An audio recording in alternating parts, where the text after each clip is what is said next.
drain on the system. So the first project that I want to talk about is the 22nd Street Lift Station, which will impact wards 1, 4, 5, and 6. Of that $51 million worth of capital improvement projects that we shared, this project was number 1 on that list. The reason being is because this station is one of 2 final points for transmitting wastewater to the wastewater facility, treatment facility. And it has about 2/3 of those cities' wastewater flowing through it. So that's a significant amount of water that's having to be moved from throughout different points in the city to the wastewater treatment facility. The problem with the facility is that it's over 40 years old, so you have potential degradation of the piping, the valves, the pumps, the controls that are there, and we are asking for assistance in revamping and renewing, replacing those components within that lift station. The station is about 30 feet below ground, which if there is failure, it could be catastrophic. If that overfloods, and if you have the outpouring of untreated sewer into the area, the 22nd Street Lift Station is located at the dead end of 22nd Street South, which is not too far from the treatment facility on the other side of the Lux. Within that treatment facility, there are 2 variable speed pumps and 2 constant speed pumps, but one of the forced suction lines from the wet well that leads from the wet well to the pump is clogged and it's not working, it's not functional. So there is no bypass pump for connection for emergencies, and there is no way to have true planned outages for repairing. So what is the need? The need for this item is to have full restoration of the 22nd Street Lift Station, which would include the pumping, valves, the piping, be able to install a bypass connection for emergency and routine maintenance. The reason why this is important is because it will minimize the potential health hazards associated with any catastrophic sewer overflow, and the estimated cost for this particular project is $667,000. So that's project number 1. The second project, if you turn to your second page, it really should be your 3rd page, is project number 2, which is the MLK Lift Station, the forced main relocation. This particular project will impact wards 3, 4, and 6. Some of the affected areas would be, or are, Katy Hills, Hospital, Fox Run, anything north of 45 in the northeastern portion of the city. The reason why this is important is because it will also help us to reduce sanitary sewer overflows, help us to reduce backups in residences, with the ultimate goal is to eliminate the possibility of any backup within residences, but also to get wastewater to the treatment facility faster. The increase of the capacity for this particular forced main in that area would allow us to move from a 6-inch line to a 48-inch line gravity trunk, and that line is at the Lion Hills Golf Course. So that's project number 2. The estimated cost for that project is $360,000. So then the 3rd project is a sewer main rehabilitation project, which would impact all of our wards, wards 1 through 6.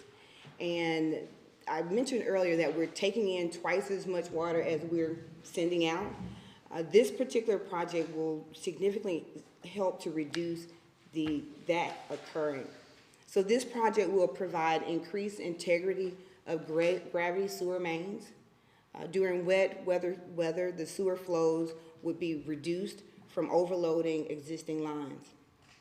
The old pipes that we have in place right now, many of them are made out of concrete and clay, which, you know, over time there's a degradation of that, so you're taking in a lot of ground water within those pipes. And so again, that is impacting the design of the overall system, because the system isn't designed to take in twice as much water at any one time that we're sending out.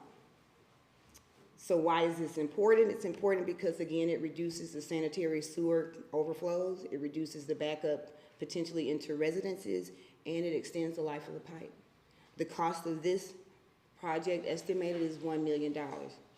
So I come this morning not to ask for that money in total, but to ask for a portion of it because we believe that we have really good projects that could be, that could qualify for matching funds from the state of Mississippi. The reason why we believe that is because out of the majority of the points that are needed to be checked off to qualify for matching funds, we qualify for probably over half of those. For instance, the environmental impact is one thing that we can check off with these projects. The number of people that we serve, because in many cases we've talked about serving, being impacted across all wards. In-kind contributions is one of the bullets that you need to be able to check off, and we know that Columbus Light and Water would provide some of those in-kind services. Also, the long-term plans for financial and physical operating and maintenance of the projects. We will continue to maintain these projects if they are brought to fruition. And then the emphasis on making sure that we're meeting the needs of disadvantaged communities in terms of sewer, water, and reliable water services.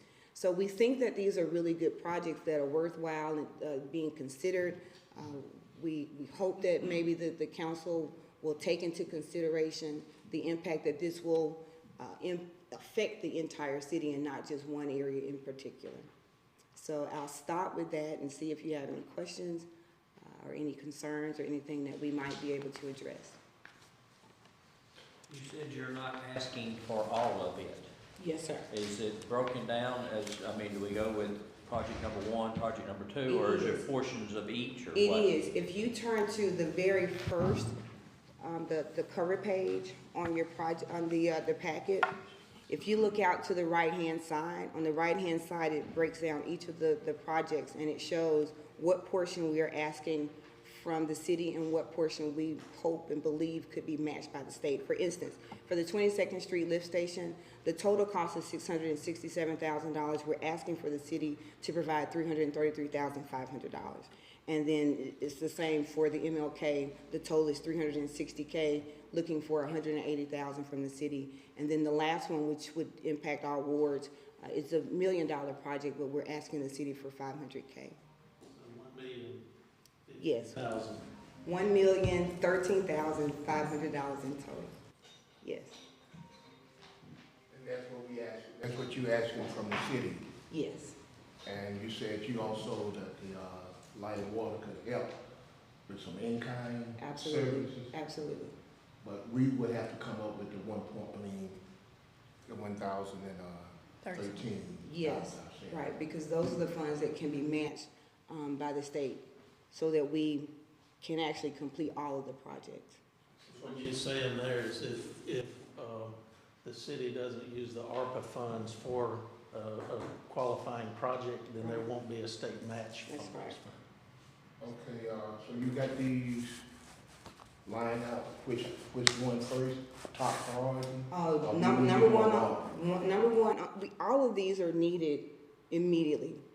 But the one that we certainly have to make sure that we address, like right now, is the 22nd Street lift station. We know right now that there's a persisting leak at that station that we're monitoring several times throughout the week. So that really does have to be addressed, with 2/3 of the water flowing through that particular lift station. So let me ask, state the obvious. You said you're working with Wagner, but I see Neil Schaefer's name on all of these papers. So I'm pretty sure they would, whatever. But we gave Wagner $3 million set aside to take down to see what they can do with that. What's up with that? Would that not considered coming out of that $3 million, or would that be extra money that we would have? Because we haven't got a report from Wagner yet, so would that be included? Does anybody know if it's included? Good question. What we have done is we've set aside $3 million for water, for flooding and this type of work. As y'all remember, Neil Schaefer came with a proposal a couple council meetings ago, and it was tabled because of the fact that we were working with Wagner, and I think Wagner's here. It's my understanding that Wagner has requested to come back to give us an update on that at one of the upcoming council meetings. So I would think that for these projects, which are very important, that if we were going to do it, work on these, it would have to be considered out of the 3 million that we've set aside for this, because that's all we've set aside. I'm still of the mindset, because as you know, I was for the city putting all of our money towards this type of work, and all of the county putting all of their money to this kind of work, which is over $11 million, so that we could get the most match possible. Because Columbus is sitting in a hole like New Orleans, and we have people flooding all over this city. I had a message from a lady this morning over on 6th Street North, was asking me on an update, and she said she hadn't been able to cut her yard for 2 weeks because of the water standing. So these are very serious issues that we've got to tackle. Councilwoman Stewart and I were at a spot on her ward the other day that if we don't fix that area, it could potentially cut off the water in the entire city if it were to flood over there again. So yes, these are all very serious issues, and we've got to make some final decisions. The state punted the money, matching money. They didn't make final decisions during this last session, that we in turn have got to go and ask for matching monies through the department. So the answer, I think, to your question is, we've got to put all these resources together and determine which way we're going with this. I understand, I get it, I totally get it. But if we're working with all these people and we still have the Columbus Light and Water Department still coming to us, then these projects, I mean, who's responsible for these projects, Wagner or Neil Schaefer? Because if the 22nd project needs to be done, and it needs to be done quick, fast, and in a hurry, then we're still in limbo with what's going on with $3 million just floating around, and then with the rest of what we have left. So, I mean, this is very important, and it needs to happen, and it's going to happen. But now we need to figure out as a council who's going to do it, because we got $3 million with a company, we have no report, like you say, they're getting ready to come back. And we have an engineering firm that's been here forever that already knows what's going on. So, I mean, we need to come together sometime soon, I guess now, next week, whenever. I have one question. Yes, sir. Say if we don't give you the money, you all have the money to That's do a it on great your own? question. So when we look at these projects in terms of capital projects, they span several years because water and sewer is not a very profitable division of any utility company. So there's only so much that we can budget. For instance, for lining projects, it may be $250,000 a year that we budget for lining projects, which is item number 3 on this list. So you never get a whole lot done at one time, which just prolongs, you know, the inevitable of continuing to take in more water through your system. So it would be.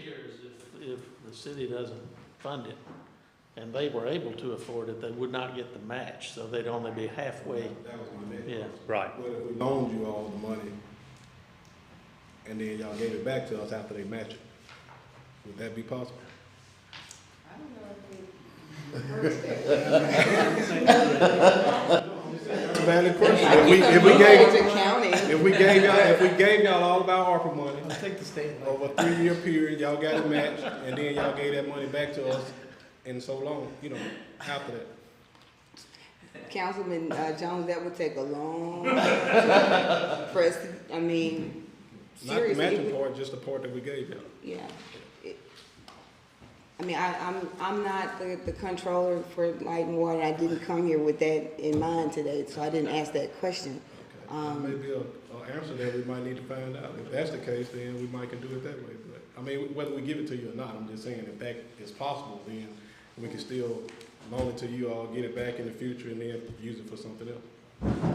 So none of these projects are covered with the $8 million bond that you just, No, because the $8 million bond is for an entirely separate division. That's for electric, which you can't commingle, accounting or funds. My question, you said in-kind services, this use number 1 as an example, $667,000. Is that the total with your in-kind, or is actually more than that and you're supplying the in-kind services? The exact amount of work that will be required to complete it, it is in here. but it may be more work required than what the 667,000 covers. But again, because we have qualified staff to be able to do the bulk of this work, we can make it happen. Let me ask you, since I'm new to the state of Mississippi, Yes. is the state match firm, meaning, because I've also looked at the state match on the Wagner projects, and, you know, that project goes from 3 million to a total of 48 million because we're asking incrementally for funds and matches along the way. How firm is the state matches if you do get the city funds? I think based on House bill, and I guess everything is up to either interpretation or what could happen, but Senate Bill number 2822, just based on that language, that's what we're going by, is what the state has said. So the answer is, we have to certify that it's a qualifying project, first of all, and then DEQ is who we would submit to for the match, and it's supposed to be dollar for dollar, but then they evaluate the project, and then they have a like 12-point factor test to determine whether it qualifies under ARPA, and then if it does, you get the dollar for dollar. So it sounds to me like it would too. Yeah, and when I said earlier that we meet probably over half of the criteria that has been laid out to qualify for matching funds, we believe that we can make that case. Is it true that in most of these areas you are dealing with people below the poverty line? You do. that are If being you look at helped? that map, there's a shaded portion for blighted areas, and that will, you know, be a good indication. Because that that's those gonna be, are- that's gonna be a important. main focus That's under right. the ARPA law, that, if it's not benefiting the underserved Underserved. part of the community that were most impacted by the coronavirus, then you're got a long shot. So if it's, like you say, if it's gonna help the people that are hurt the most by it, then I'd say you'd have a good shot at a match. Is the program, the match that comes out, is that a competitive application? Yeah, I would say that it is, but they put, I think, $400 million in it, so Yeah. it would not be wise to sit around and wait. I think the earlier you put in an application, the better your shot at And getting I it. think And these are the kind of they- projects they're looking for. And they take applications as they come. So it's not like there's a time period where everybody just submits as you're sending them, they're being considered. Have funds been awarded to anyone yet, or do you know? Or Matt? Not that I know. don't I think think, so. is it, John, is it July? July 1. July's when the portal's supposed to open, MDEQ, and they're still working through their regulations. Mhm. The regulations as part of this bill that was approved, and, so that's what we're expecting, what they're saying, portal open, first come, first served basis, shovel-ready stuff, be ready to go. And just to add to what Dr. Vadell said about and going with the shovel-ready projects, Columbus Light and Water is already year to year doing cured-in-place pipe, going in and relining these older sewer mains that she mentioned to restore the life in them, take off that groundwater that's infiltrating the inflows coming in manholes and that sort of thing. And trying to do that with, $200,000 to $300,000 budget each year. This would, 5 times that, once you, with what's being asked for today, plus the maximum side of that as well. We've been doing that and helping the Light and Water with that through a repair bid process since 2011 probably. And so we've got that in a you pay a little high premium to do that at times. And the bigger projects you spend out there, you get some economies of scale and get that price down. Of course, right now, who knows? But that's one avenue you could look at as far as showing MDEQ that, hey, they're ready to go. They've been doing this already. We can put $1 million out there in no time. So that's the sort of thing that happen quick. Get that money allocated, into that 2024 deadline, and then be ready to get past it and have it all finished by 2026. Yes, ma'am. I have a question. Yes, ma'am. We met several months and several times talking about the Opera project, and you've come and presented before, and Wagner and Neil Schaefer. And Columbus, I always say it's like a fishbowl.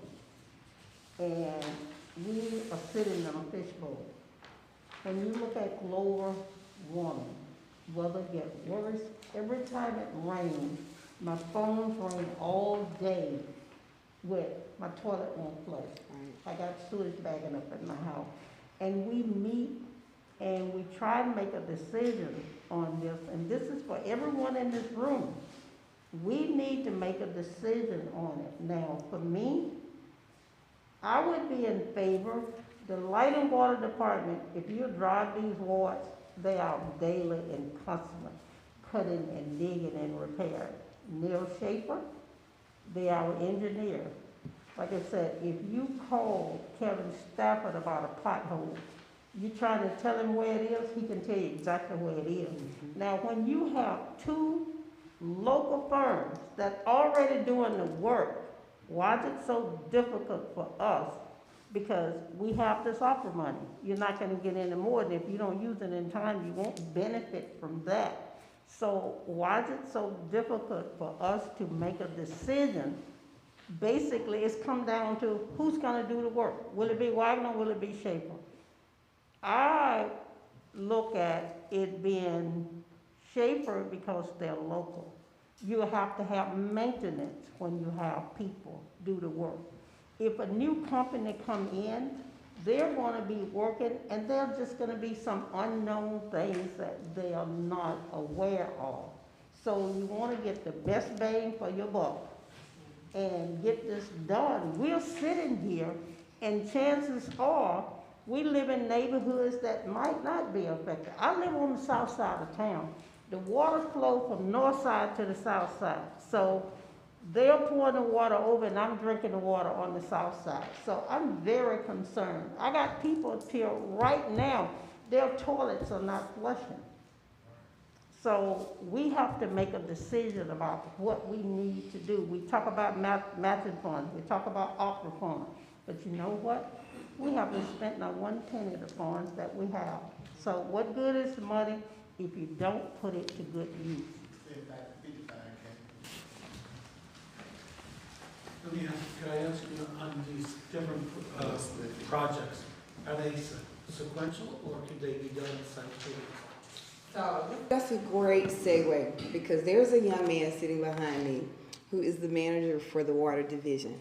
And I'm gonna give him a little bit of this spotlight, because if we're able to make this happen going forward, he really will be your point of contact. So come on up, Mr. Ricky Dye. I'll share with you. To answer your question, absolutely. The lining projects, that's contracted work, so that's something that we make a phone call today, and as soon as we can kind of get them here, those projects will be up and running. Any of the lining projects across the city. The 22nd Street rehabilitation and the MLK relaying, that force main, they would be more sequential, but depending on how much of that work is done via contractors versus light and water, just kind of depending on the amount of money that's willing to be spent on those. So if it's contractor work done, a lot of that can kind of be done, you know, we talk about them being shovel ready, we've kind of got them all laid out. So the lining is anytime, the other two would be sequential. And you're asking if this is, if we're talking about ARPA funds, then you would be a subrecipient from us.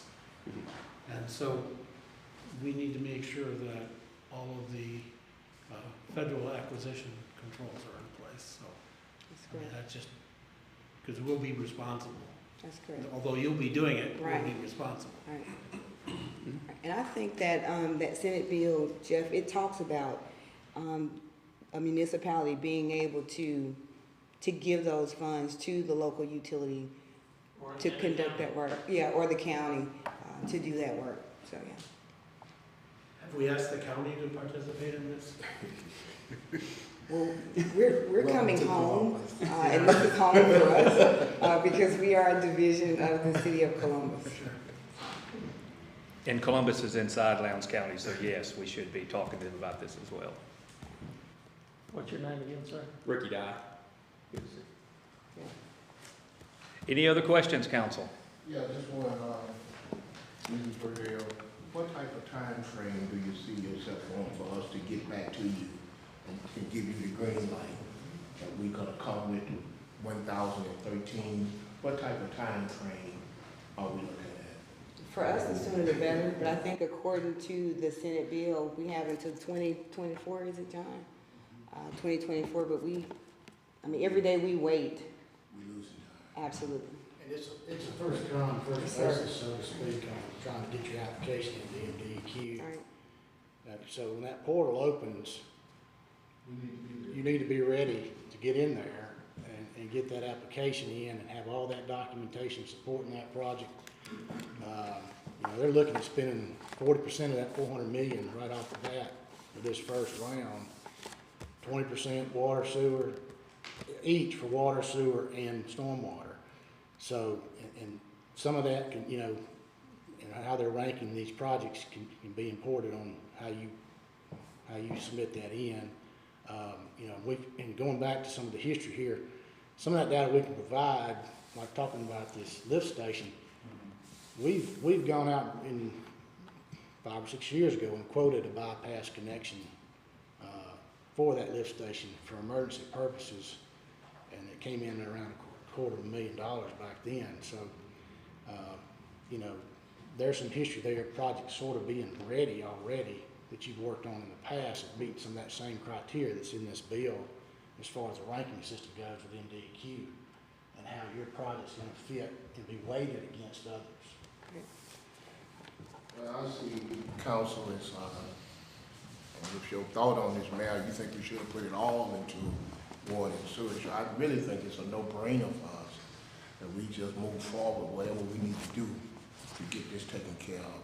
If we got the 3 million, like you said, we sitting on Councilman Beard and Ms. Stewart, you saying that we need to go ahead and make a decision who we gonna go with, this company or that. Those decisions need to be made. I don't think we need to put this down the road anymore. I think we need to go ahead, give Ms. Verdell what she needs to help us move forward in the city of Columbus. That's something that the mayor and council need to discuss. Once we give you, if we give it to you, then we don't determine who do what. You'll determine who. So we'll make sure that we follow all of the state purchasing laws. No, I mean like who do the work and different things like that. That'll be determined by you all because it'll be your project, right? Absolutely. Right. Yeah, this is actually would be in addition to what Wagner has recommended. All right. Well, I thank you so much for Thank allowing you, me Dr. to Verdell. be We able to appreciate come it. and share. Take care. Thanks to both of you for being here. All right, we will move on now to Mr. Chris Watson with a redistricting presentation.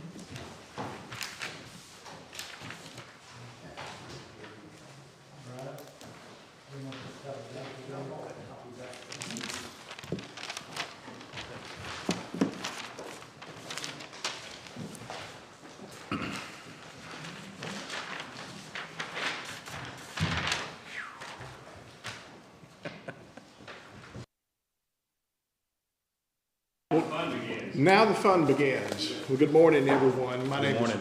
Chris Watson. I'm with Bridge and Watson Planning Consultants from Oxford. And we've got a little redistricting challenge ahead of ourselves. I've had the pleasure of working with the city of Columbus for, I don't know, a couple of decades now, in that I've been involved in previous redistricting efforts, your annexation efforts, and maybe even some other projects that I forget about. But it's always a pleasure to work with you all. So I've handed out to each of you what I've entitled a draft redistricting plan. I was asked to come up with just a version of a plan that would rebalance the numbers and bring it to this meeting today for the purposes of just getting the discussion kicked off.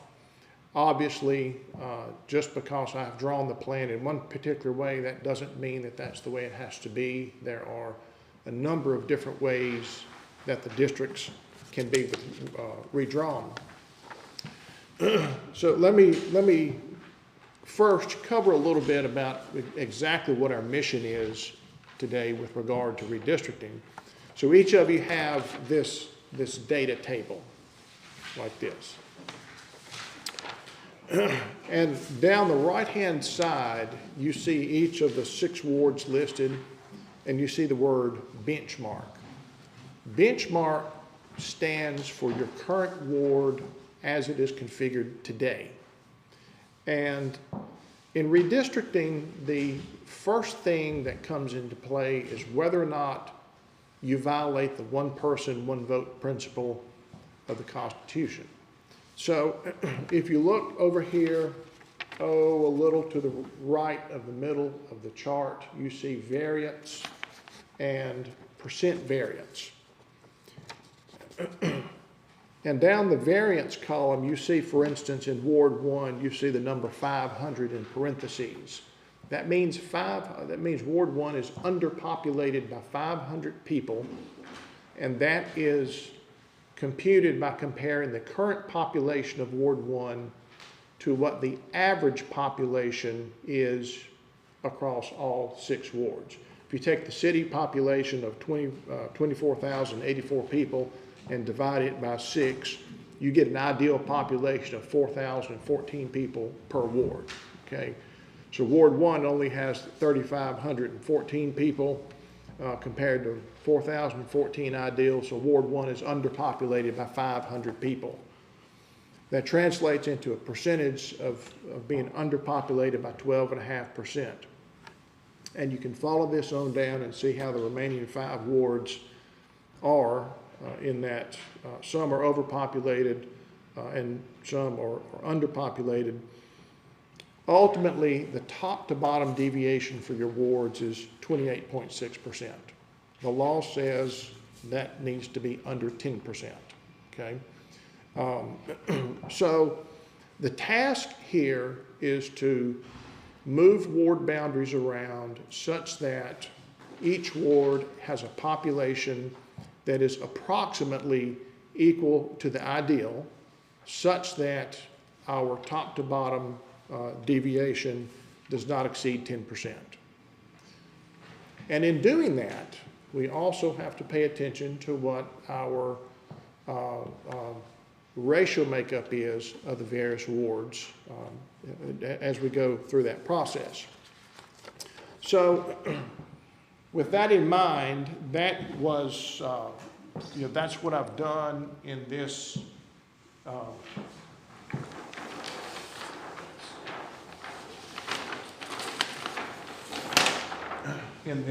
draft redistricting plan. I know all of you have been looking at the maps and looking at the numbers and that type of thing. I want to point out geographically what changed in this draft plan, and then we can answer questions or start discussing what you may like to see differently. I've got a computer. We can interactively see the effect of changes if you all want to do some exploration. Ward 1 is underpopulated. Can I slide this back just a little bit? I'm blocking her view.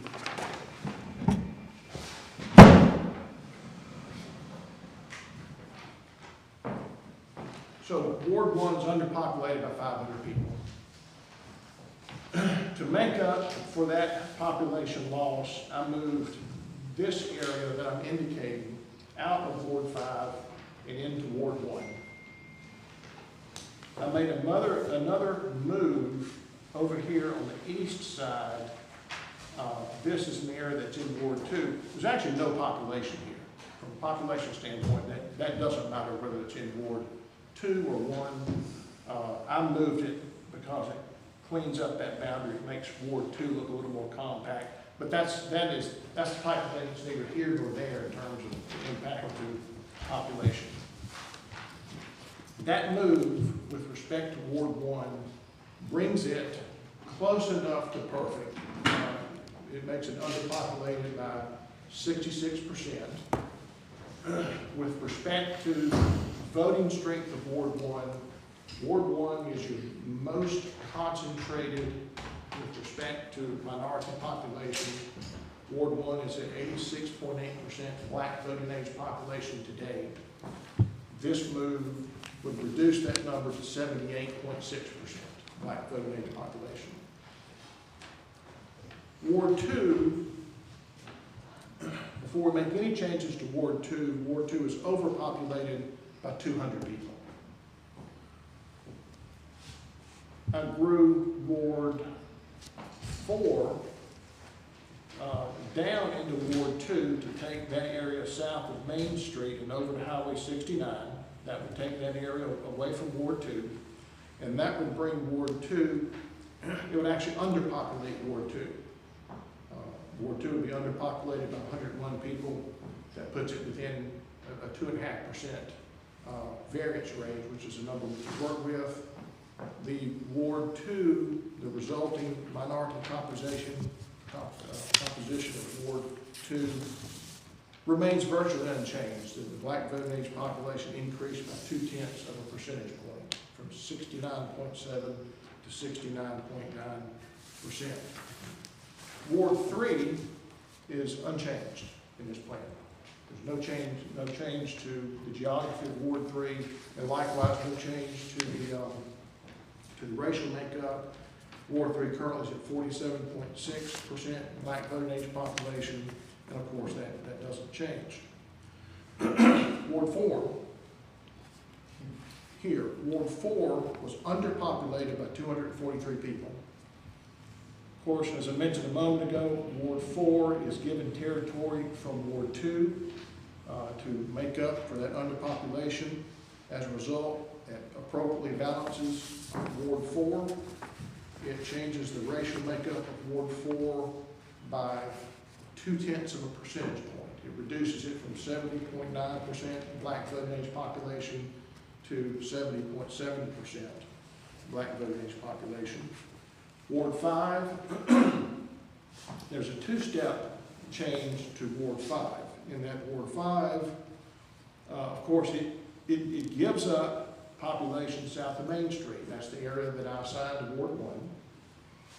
But at the same time, it takes in territory.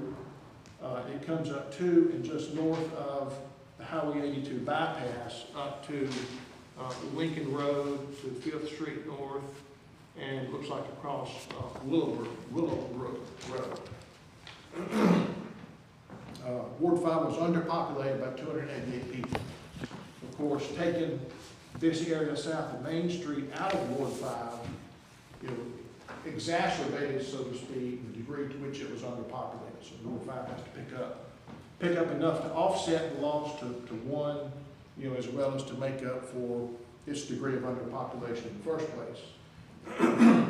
This change with respect to Ward 5's minority composition, it increases the black voting age population from 56.8% to 59.3%. You see that makes sense when we consider that Ward 1 has that decrease in black voting age population. Ward 5 has an increase, and that tells me that this area south of Main that we moved is, I won't say predominantly white, but it has a wider makeup than either of the two wards. Then in Ward 6, of course, Ward 6, there's territory that we assigned to Ward 5 for that swap. The effect of making that change is that the minority makeup of Ward 6 declines by 0.3 percentage point from 40.9% to 40.6%. All of these changes as a whole give us a deviation of 7.1%, which clearly that falls within the legal standard that we're after, being less than 10%. So, from a technical aspect, This certainly is a workable plan, and it balances the numbers. And although, when we look at Ward 1, the minority makeup of Ward 1 does decrease, it doesn't decrease to the point where, the minority voters would not be able to elect their candidate of choice. So from a technical standpoint, this plan works. So now we get to the fun part of getting into what your individual personal preferences may be in terms of areas that you do want to lose or don't want to lose, or your numerical desires and that type of thing. So just as a reminder, on your computer, if you move a line, you'll be able to tell us on the fly what that does with minority voting strength and population. That's correct. That's correct. So this can be a beginning point for discussion. So here we are. Questions, comments, complaints, requests? Council? So you said the 10% was kind of the goal, 10%? Less than 10%. Deviation. And so do you see this right here, if we said yes this, is this all legal, or we still need to maneuver these numbers? No, sir. This. Okay, even the 12% in Ward 1 and all still meet your criteria? See, Ward 1 is 12% without changing anything. Right. But with the change, it becomes 1.6%. Oh, okay, So it's correct. okay.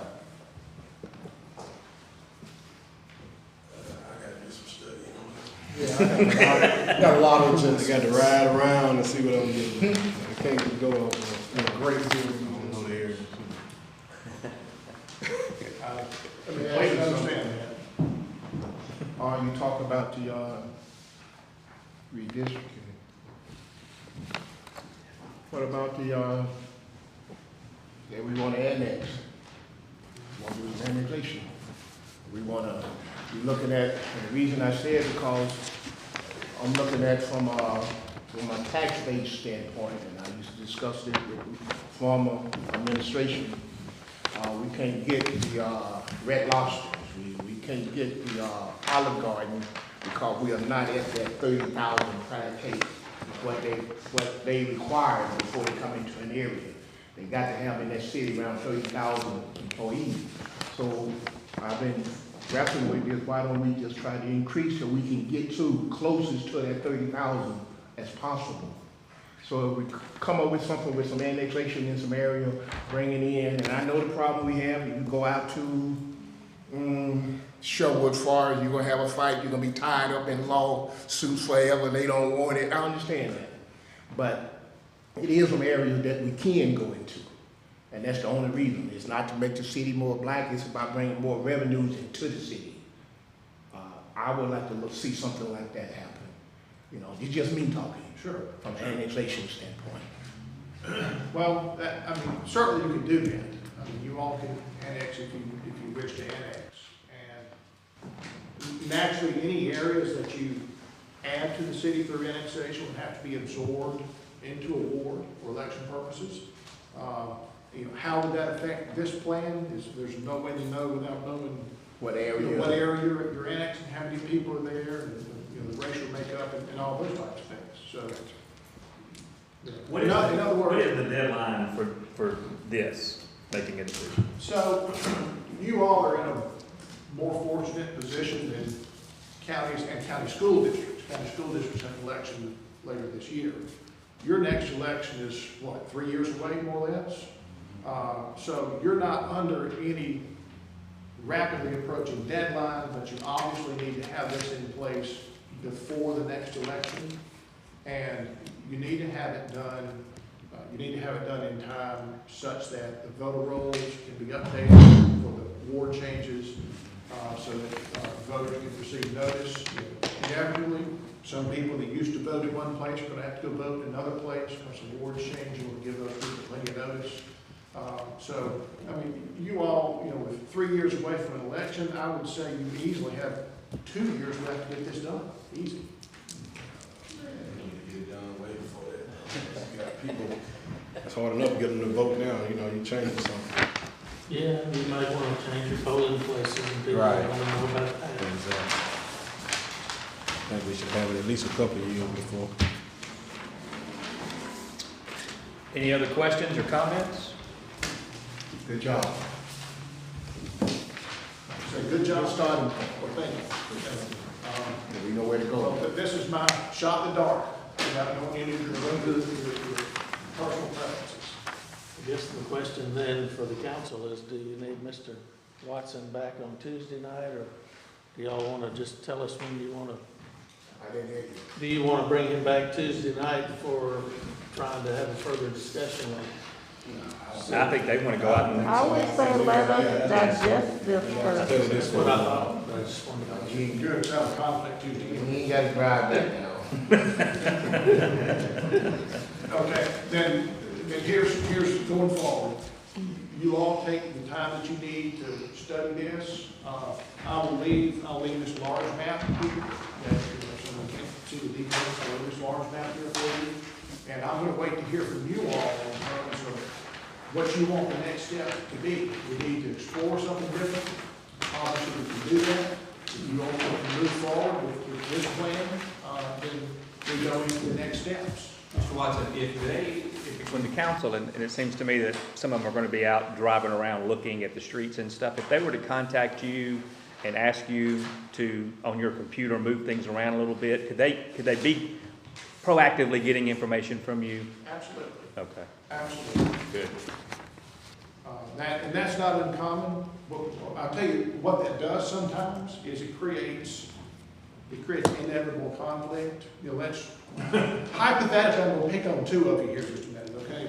Let's say Councilman Mickens doesn't want to lose this area right here, but our Ward 4 council person does want to pick up this area right here. So, you know, I may get a call to, you know, to move this area over there, and then, well, why'd you move this area over there, you know, kind of thing. So sometimes that happens, we just work our way through. Well, that won't happen here, everybody gets along. Yeah, right. We're kicking under the table. We sing Kumbaya on a regular basis. We're the friendly city. Any other questions, council? Thank you very much. Can I ask one? Yes, Please be real short. please. The issue of medical marijuana, how much trouble would it be if we got you a list of every daycare, school, and church for you to plot that and measure out 1,000 feet distance? That is not difficult at all. What we would want to do is capture the current tax parcel layer. I'm trying to remember if Tri-State Mapping does Lowndes County, the Lowndes County tax parcel data. We can take that information in the GIS system, flag those parcels, and tell the mapping to put a 1,000-foot buffer around all these parcels, and that's not a big deal. Aside from purchasing the current tax parcel information, I don't know if the county charges for that or TSC charges for that. You know, we can do that in half a day, a few $100 worth of time. That's what I was asking. Yeah, I think that would be very helpful. That was a very good question. Thank you, sir. Anybody else? Okay, thank you, sir. Thank y'all for having me. All right, council, does anybody have any closing remarks or thoughts before we adjourn? Our next work session will be May the 26th, same time, same place. Thanks, everybody.